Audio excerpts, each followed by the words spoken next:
que no cambien al pastor. Para ser cristiana como la fulana, mejor no. Otros dicen, yo no voy a la iglesia hasta que no cambien al pastor, hasta que no cambien al diácono. Pero yo te digo, hermano y amigo, no ponga la mirada en el hombre, pon la mirada en Jesucristo, que Él es quien te da la salvación. Aleluya.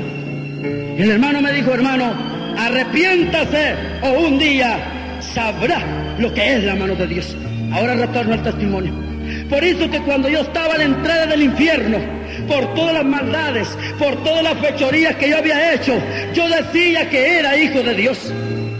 La muerte respondió y dijo, si tú hubieras sido hijo de Dios, Dios no me hubiese permitido que yo te trajese a este lugar. Empezamos a descender. Cuando llegamos a la entrada de aquel lugar, yo pude divisar aquel lugar cubierto de tinieblas, o sea, en oscuridades. Pero cuando aquel personaje se paró, las tinieblas se corrieron cual cortinas.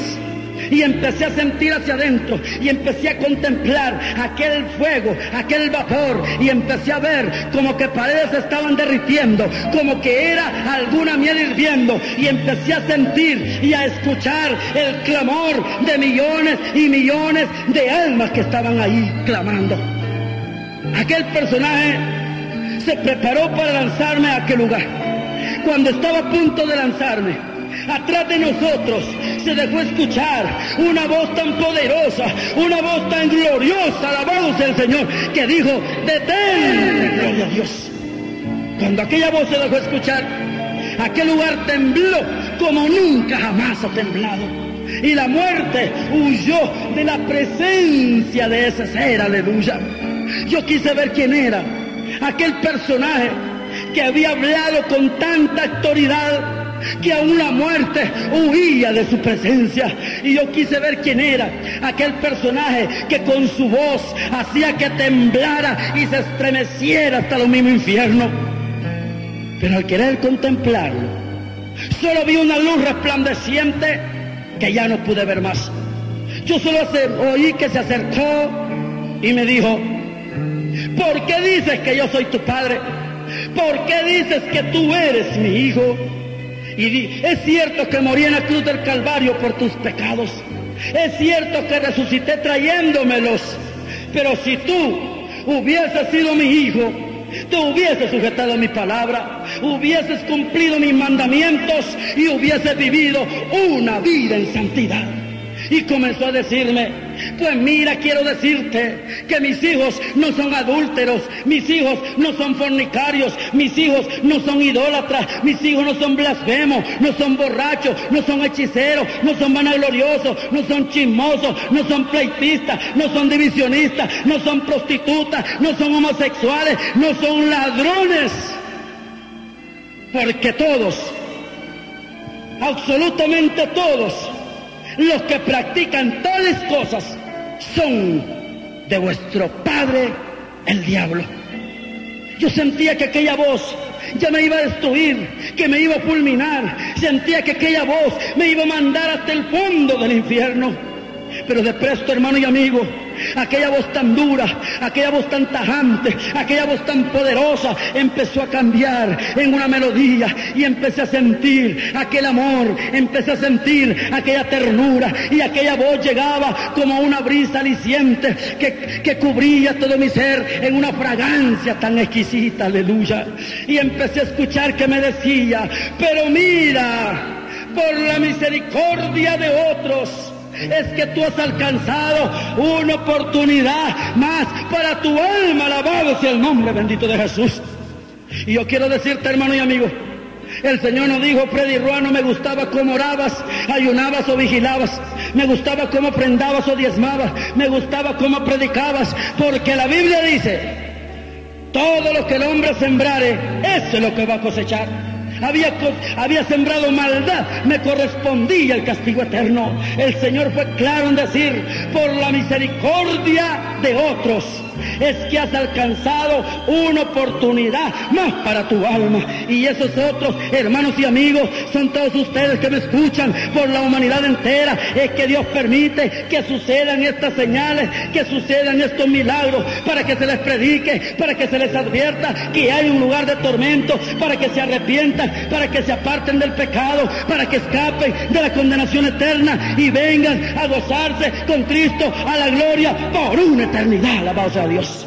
Por la misericordia de todos ustedes, hermanos y amigos, es que tú y tú, hermano, puedes escuchar esta grabación. Por la misericordia de todos ustedes, es que en esta hora estamos alabando y glorificando el nombre bendito de Dios. Luego después me dijo: y mira de dónde te rescato. Me hizo descender hasta el fondo de aquel lugar y yo empecé a sentir la agonía. Las llamas me cubrieron y empecé a sentir que me estaba ahogando, que me estaba asfixiando. Quería huir, pero las llamas me abrazaban. Salía disparado, pero volvían a tomarme aquellas llamas. De presto empecé a contemplar a mi alrededor a millones y a millones de almas que estaban en la misma forma que mí. En lo alto se veía el Señor Jesús y las almas le clamaban y decían: Padre mío, permítenos salir, aunque sea un momento de este lugar. Yo quiero decirte, hermano y amigo, que las almas que están en ese lugar se conforman con salir aunque sea un momento.